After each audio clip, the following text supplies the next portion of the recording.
आज की ताजा खबर में शामिल।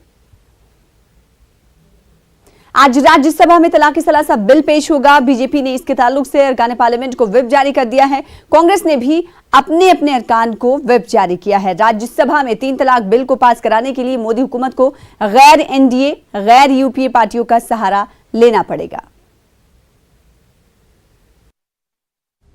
16वीं लोकसभा की मियाद खत्म होने के बाद इस लोकसभा में हुकूमत कुछ बदलाव के साथ फिर से 3 तलाक बिल को लेकर आई है। अब इस बिल को राज्यसभा से मंजूर कराने का चैलेंज है, जहां एनडीए के पास वाज़े अक्सरियत है तो साथ ही जेडीयू की मुखालफत भी आया है। ऐसे में एक बार फिर तलाक सलासा बिल को राज्यसभा में पास कराना आसान नहीं होगा। 245 अरकान राज्यसभा हैं और अक्सरियत के लिए 123 वोटों की दरकार है।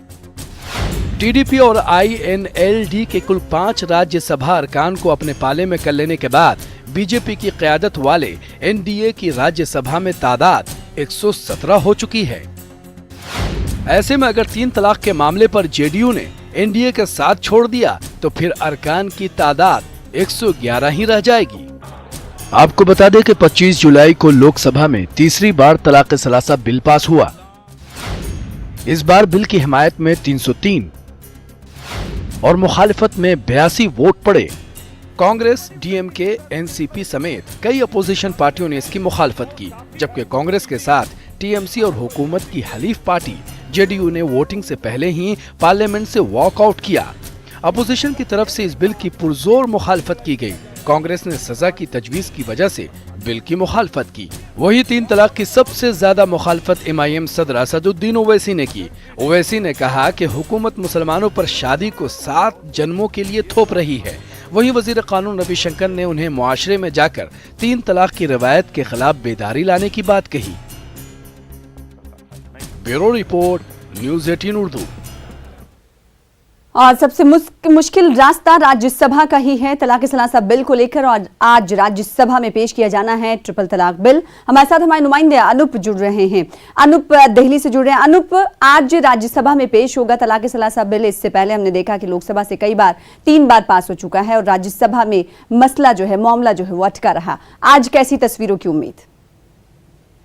25 तारीख को लोकसभा में 3 तलाक बिल पास हो चुका है, लेकिन सबसे बड़ी चुनौती सरकार के लिए है राज्यसभा में पास कराना, क्योंकि राज्यसभा में सरकार के पास बहुमत का आंकड़ा नहीं है। ऐसे में सबकी निगाहें टीआरएस और वाईएसआर कांग्रेस में टिकी हुई है कि उनका रुख इस बिल को लेकर क्या होता है, क्योंकि आरटीआई अमेंडमेंट बिल पे ये सभी राजनीतिक पार्टियां सरकार के साथ खड़ी थी, जिसकी वजह से आरटीआई अमेंडमेंट बिल राज्यसभा में पास हो सका।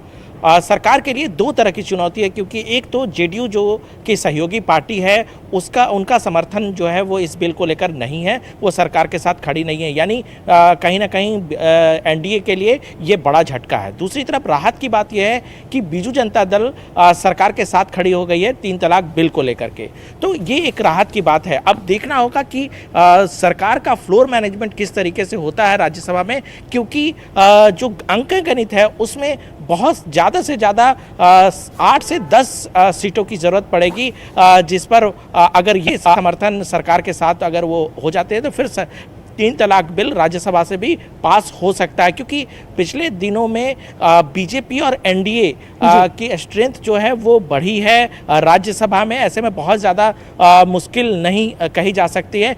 ये जरूर है कि सरकार को गैर एनडीए, गैर यूपीए पार्टियों की तरफ जरूर देखना होगा कि इन पार्टियों का रुख क्या होता है। लेकिन देखिए, सत्ता पक्ष अपने तरीके से मुस्तैद है, बीजेपी ने व्हिप जारी कर रखा है। दूसरी तरफ विपक्ष भी बहुत ज़्यादा मुस्तैद है। समाजवादी पार्टी ने भी अपने सांसदों के लिए व्हिप जारी कर रखा है, कांग्रेस ने अपने सांसदों के लिए व्हिप जारी रखा है। तो विपक्ष की कोशिश होगी कि विपक्षी एकता बनी रहे, जो कि आरटीआई अमेंडमेंट बिल में नहीं रहा था। ऐसे में सरकार की कोशिश होगी कि जो गैर यूपीए, गैर एनडीए पार्टियां हैं, चाहे वो टीआरएस हो या वाईएसआर कांग्रेस हो, वो सरकार के समर्थन में खड़े हो जाए। दूसरी बात, एक जो और विकल्प तैयार हो रहा है कि अगर जनता दल यूनाइटेड, टीआरएस और वाईएसआर कांग्रेस अगर वॉकआउट करती है तो ऐसी स्थिति में भी सरकार 3 तलाक बिल पास करा सकती है। जी, जाहिर सी बात है, लेकिन ये कहा जा सकता है कि बड़ी चुनौती है बीजेपी के सामने ट्रिपल तलाक बिल को पास कराने के लिए राज्यसभा में। बेहद शुक्रिया अनूप हमारे साथ जुड़ने के लिए और इस हवाले से मजीद बातचीत करने के लिए। फिलहाल आगे बढ़ेंगे।